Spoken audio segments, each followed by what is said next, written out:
Hello everybody, Kelvin here. A few weeks ago, the good people over at AK Interactive sent me a small package containing their newly developed Generation 3 acrylic paints.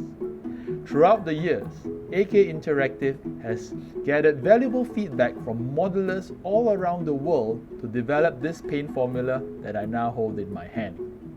As you can see, I'm very enthusiastic to try out these paints. So without further ado, let's begin. Alright, so the first thing we're going to do is going to see how well this paint performs with the airbrush. I have with me a figure from Alpine Miniatures. This is the Max Wunsch figure from the Kharkov campaign. I've primed it in matte black. And what I'm going to do now is to perform a pre-shading exercise using the newly formulated Generation 3 white. So I have with me my airbrush here. Okay, let's start it rolling. Okay, so let's see how it works. Just shake a bit. Right, and I'm going to use a drop. Let's place a drop of white in here. Okay, and I'm going to use the thinner from AK Interactive as well. So maybe about 2 drops of thinner. Thin it down. So you can see we're not going to use a lot of paint here because it's a very small figure. So we're just going to try it out and see. Right. I'm going to test it out. Test out the opacity. Let's drain it out.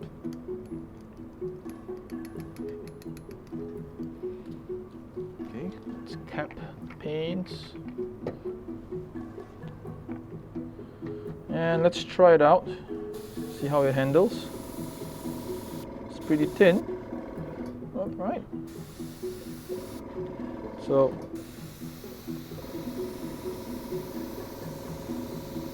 well, I'm quite impressed. They pull pretty smooth.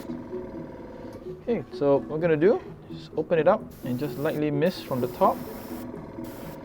As you can see, it comes out pretty smoothly. I don't have any of the splattering happening. So you can see with the pre-shading, I'm actually misting from the top, so I'm actually inverting the figure, and I'm just spraying from the top. This is to sort of I'm using the airbrush to sort of capture the overall direction of the light fall. So I'm working in sort of like layers. I like to always keep my paints thin, right? So we still have a bit of, still quite a substantial amount of paint in there. So I'm just going to mist it lightly.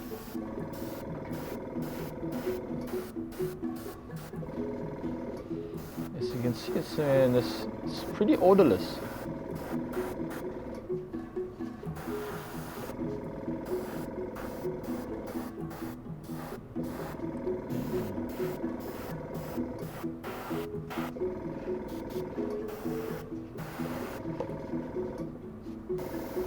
So I'm going to just go a bit closer now. As you can see, the paint discharges very smoothly on the black, and it's odorless as well. And I think that's one of the big plus of this. You know, unlike it has the same performance as working with lacquer-based paints, but minus, right, without the odors. So that is a tremendous plus, and it's very smooth. I like the way how I'm able to get very smooth and consistent flow of paint. Bear in mind what I'm using right now is actually very thin. I've added a lot of the thinner in there, so I just want to have that very nice smooth flow, right? I'm just going to give a bit more. I'm going to just mist a bit more for the trousers here. Okay. And that's good. All right. So you can see that the light, most of the light is concentrated from the top. Okay, so I can sort of mist that thing down, right?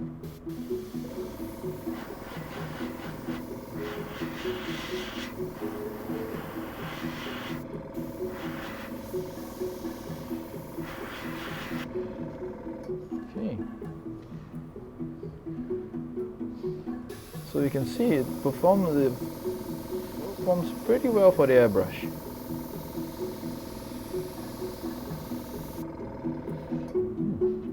Good. Full marks for this.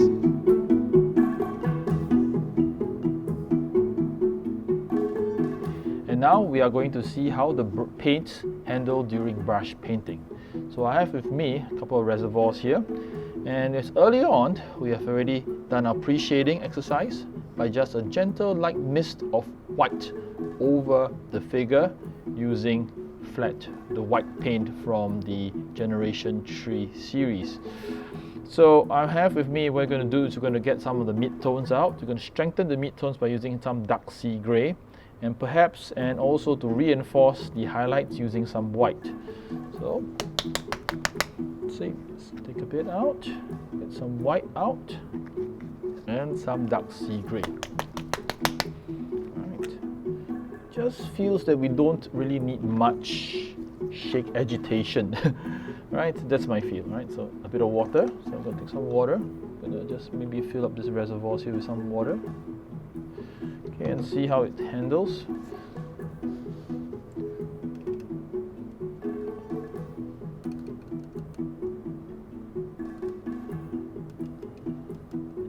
Smooth, very nice.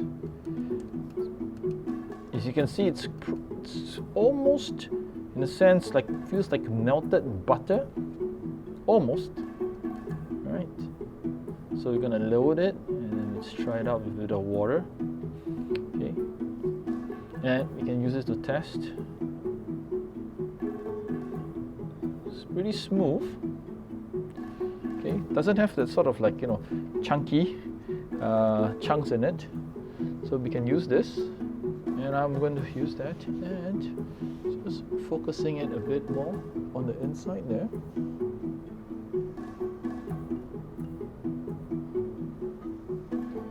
Okay.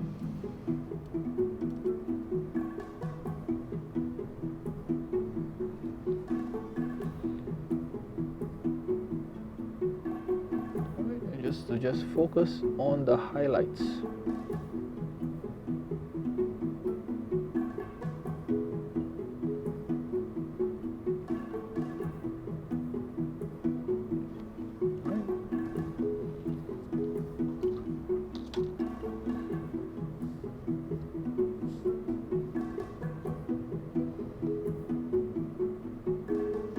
So this process is I want to do is what I'm doing right now is I want to sort of like, you know, pull out more of the extreme highlights. So this essentially is the second phase of the pre-toning exercise. I'm reinforcing the highlights. Okay.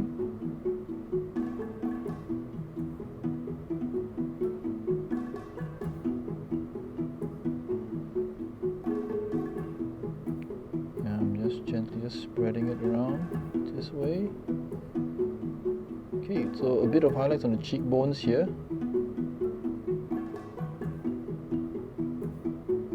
bit of the lips. Okay.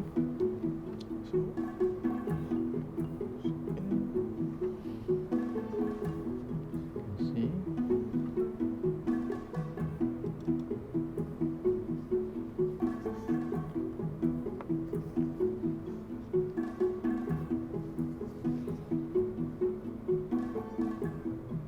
Nice, very good, and it dries very matte. That's what I like about it. You can see this is just for the first passing, so if I go in for the second pass, we go for the second pass.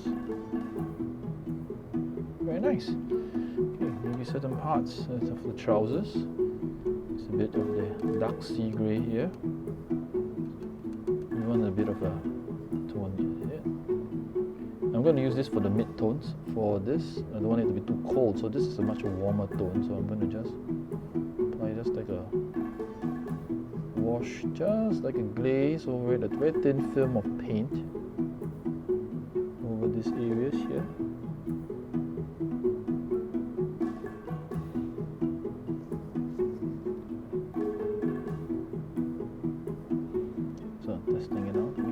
sure that it's not overloaded.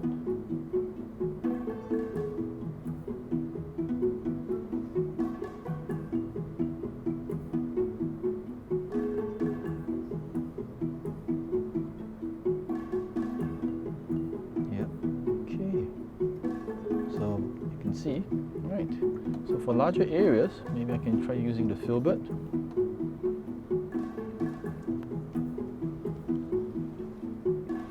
So just take a bit of this same color again, just testing it out, making sure it's not too wet, and I can just use this to just cover over the mid-tones, larger areas, so it spreads much more even compared to the round brush.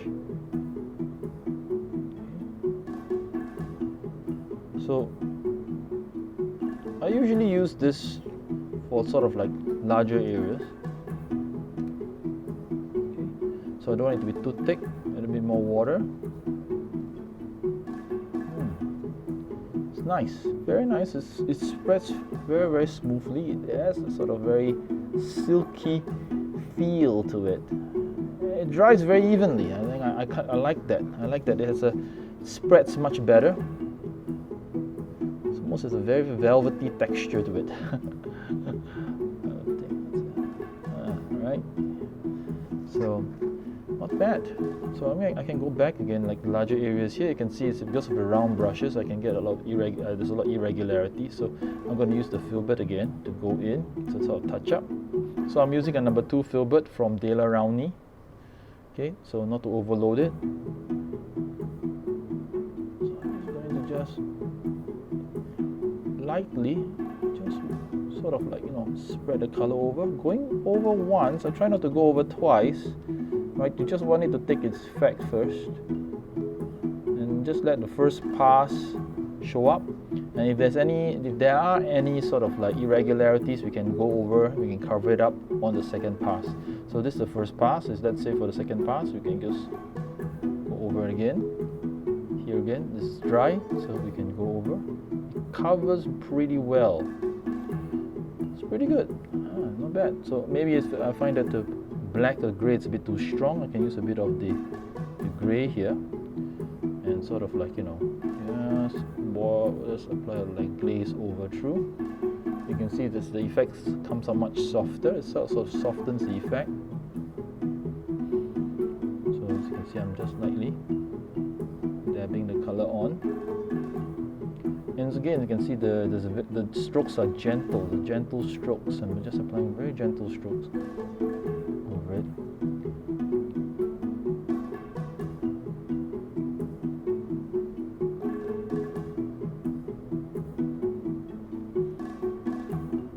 See, I can see from here, you can see the gradient, so I can get a grey half tone here. So I'm going to shorten the strokes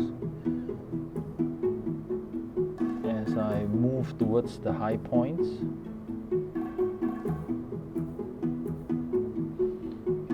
As you can see, you can see from here, I can just add a bit more.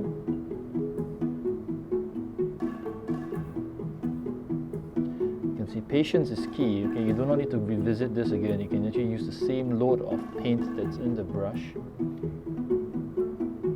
And slowly adding on. You can see it builds up very nicely. So we can see you can see the monochromatic contrast appearing on the figure. So this, I'm going to use a bit of the white here, right? And just gently, just like, just going over through the paint. It's beginning to, the brushes, the bristles are being split, it's getting dry. So same thing, load, unload, and then sort of like make sure it doesn't collect.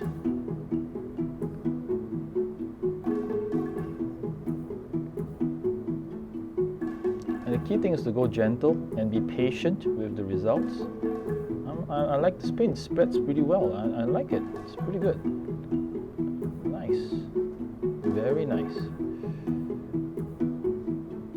It is thin, feels thin, but at the same time it does have the opacity. Then that's something that's very, very unique. I'm beginning to discover about this particular formula. You know, it feels thin, but it feels thin, but you can still sense that. You can still see that there's still opacity. There's still reasonably good amount of coverage that this paint can provide. It's pretty good. Very, very interesting. You can see the trousers coming up. I won't worry too much about the seams for the moment. So I'm just focusing on the highlights now, keeping my paints thin. So actually white is not that difficult to sort of handle. Okay. So my philosophy when handling like white is to work from dark to light. Principally because if you work from dark, you work from light to dark. It's when you sort of like have dark colors going over light colors, and when dark colors go over light colors, it tends to like stain and make the light colors appear dirty. All right, it shows up as dirt rather than as a tone. So, as in contrast to having light colors passing over dark colors, light colors tend to appear chalky. And in my opinion, I think it's easier to rectify a chalky effect than to rectify a dirty or stained appearance.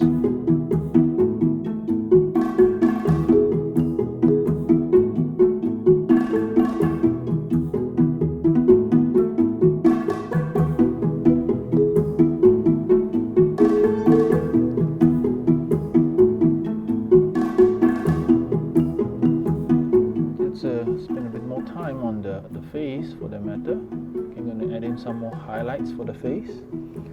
Principally where the nose is supposed to be, the upper part of the mouth, tip of the lip and the chin, so you can see the contrast pulling out. So these are some of the areas, these are the high points, so to speak, of the face.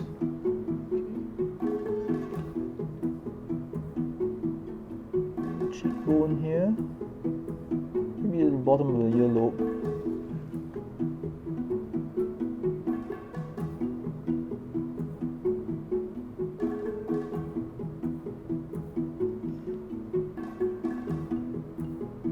So this is just the pre-toning. What you want to do is you just want to pull out the highlights. Now at this stage, if there's any problems, if you can see any problems appearing, it's sort of like, you know, just cover up with black. So in a sense, this is a very forgiving approach. So here as well. Okay, so maybe I'll just do this part here slightly.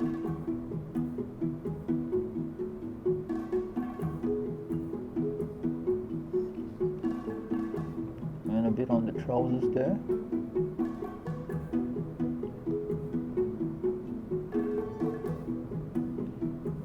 Okay, yeah. Right.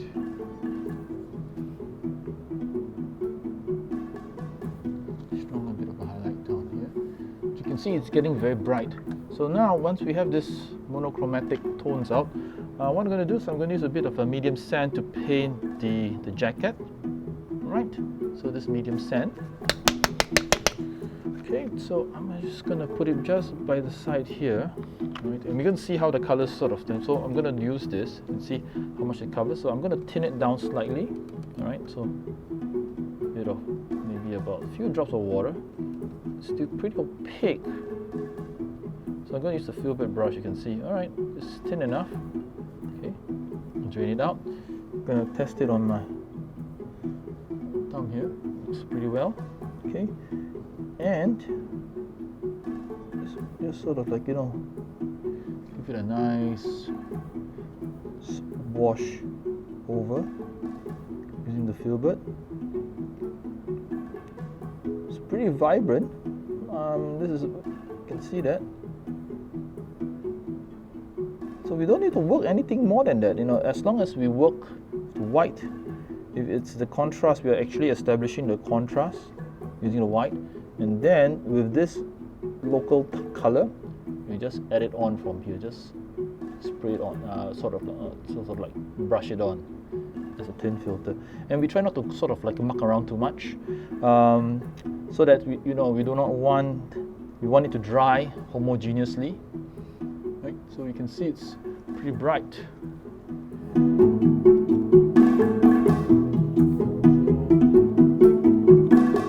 See, so it dries up.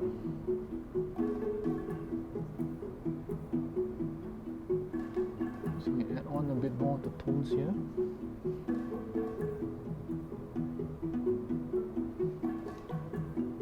Very strong. You can see the colors coming out very strong.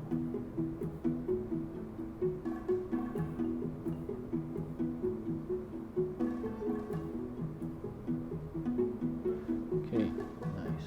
Right. It's pretty good.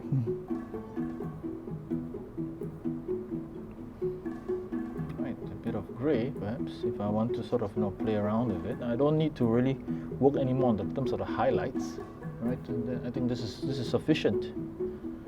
I mean, if you are looking for very, very modest results, this is a pretty easy attainable result. So now we're going to use color from the Generation 1, Generation 2. Now this is from Generation 2, right? AK goes from Generation 2. So I have to really agitate this.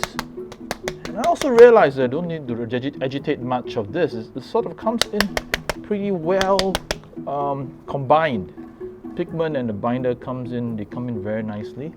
Okay, so we have a bit of this, and I'm gonna make something a bit darker. This is got rubber black. This is second generation. Oh, okay. Oh, sorry. Oh, never mind. Okay, I'm gonna use dark brown from here.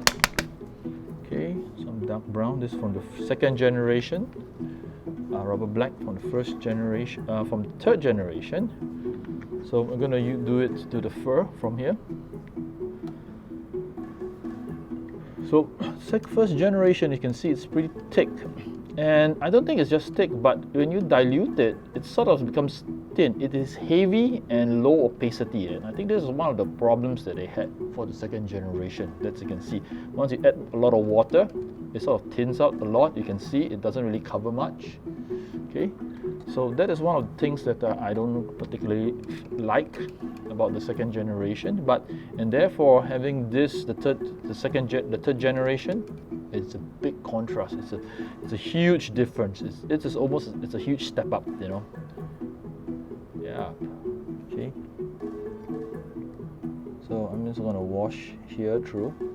And the problem is that when we add water to the second generation paints, it thins. It feels thick, but at the same time you don't get the coverage. I mean, I would assume that if the paint is thick, the pigmentation should be higher, but it doesn't feel like it as in the second generation compared to the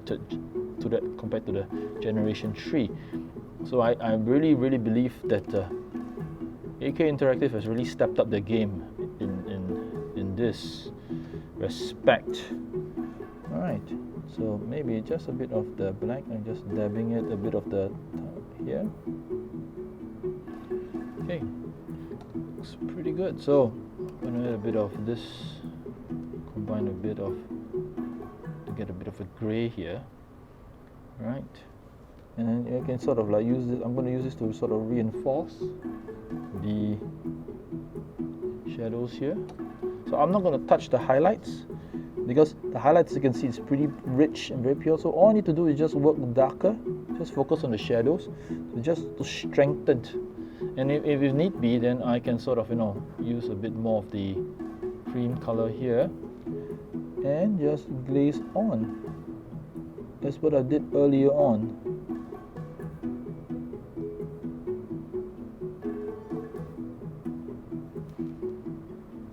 So as you can see,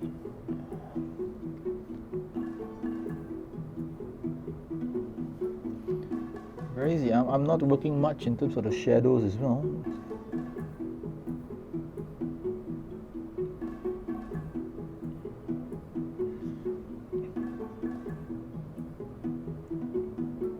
Very nice. I would say this feels very good. So you can see it's very bright now. I'm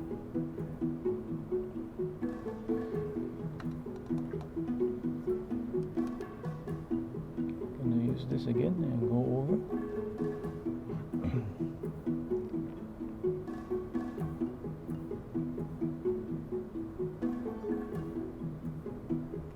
And it's dead flat. What I like about it is there's a very dead flat finish about it as well.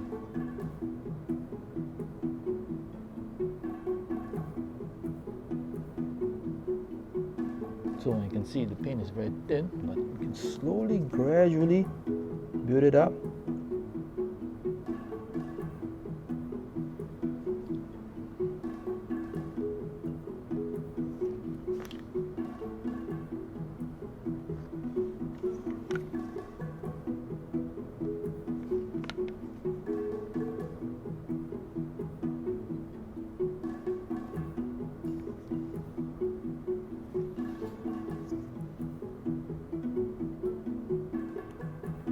Just a bit more tones for the face.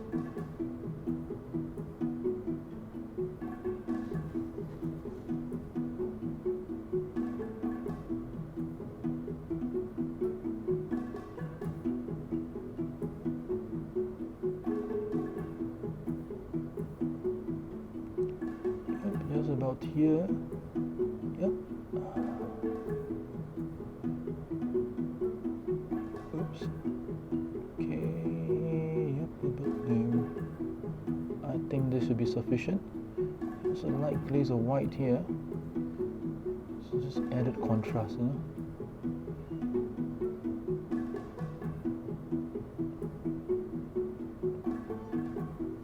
Okay. Right. So my verdict. Well, for the AK new Generation 3. It's extremely good. I think in my opinion, it scores really, really well in terms of airbrushing. For hand painting, it's pretty much up there with the paints I regularly use. So it has my full-fledged endorsement that this is really a good product.